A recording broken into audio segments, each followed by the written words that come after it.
Cook your own breakfast? Squeeze a grapefruit once in a while. Get the rest down at the corner drugstore. Sounds wonderful. Just strangers beside you.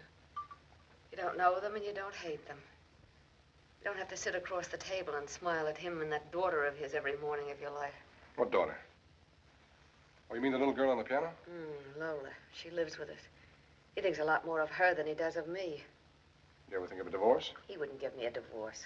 I suppose because it costs him too much money. He hasn't got any money, not since he went into the oil business. But he had when you married him? Yes, he had. And I wanted a home. Why not? That's not the only reason. I was his wife's nurse. She was sick a long time. When she died, he was terribly broken up. I pitied him so. And now you hate him? Yes, Walter. He's so mean to me. Every time I buy a dress or a pair of shoes, he yells his head off. He never lets me go anywhere. He keeps me shut up. He's always been mean to me. Even his life insurance all goes to that daughter of his. That Lola. Nothing for you at all, huh? No, and nothing is just what I'm worth to him. So you lie awake in the dark and listen to him snore and get ideas. Walter, I don't want to kill him. I never did. Not even when he gets drunk and slaps my face. Only sometimes you wish he was dead. Perhaps I do. And you wish it was an accident. And you had that policy for $50,000. Is that it? Perhaps that, too. The other night we drove home from a party. He was drunk again. When we drove into the garage, he just sat there with his head on the steering wheel and the motor still running.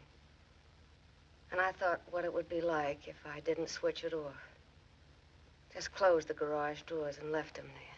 I'll tell you what it'd be like. If you had that accident policy and tried to pull a monoxide job, we've got a guy in our office named Keyes. For him, a setup like that would be just like a slice of rare roast beef.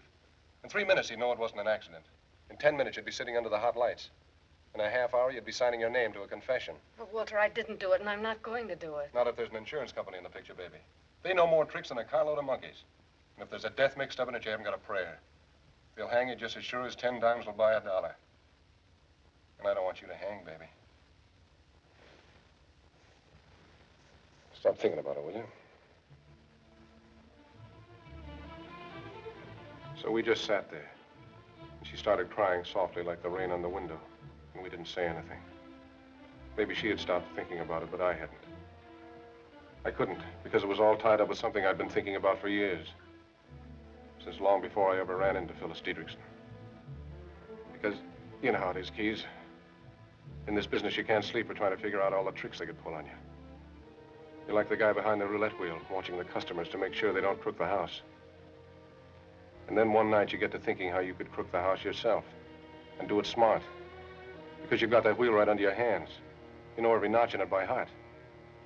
And you figure all you need is a plant out front. A shill to put down the bet. And suddenly the doorbell rings and the whole setup is right there in the room with you.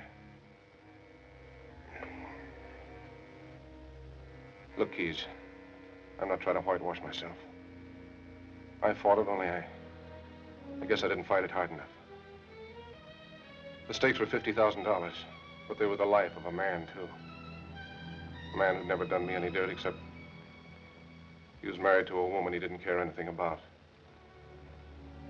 And I did.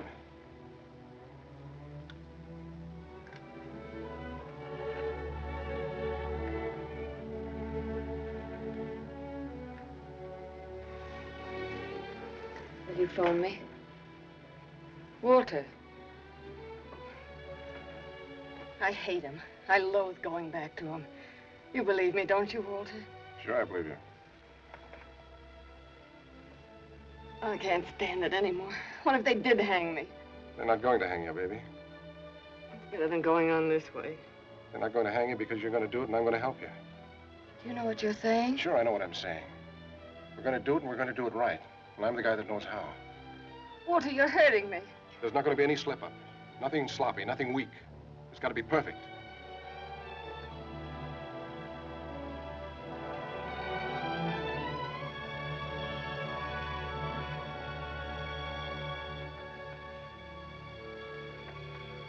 Call me tomorrow, but not from your house, from a booth. And watch your step every single minute. This has got to be perfect, you understand? Straight down the line.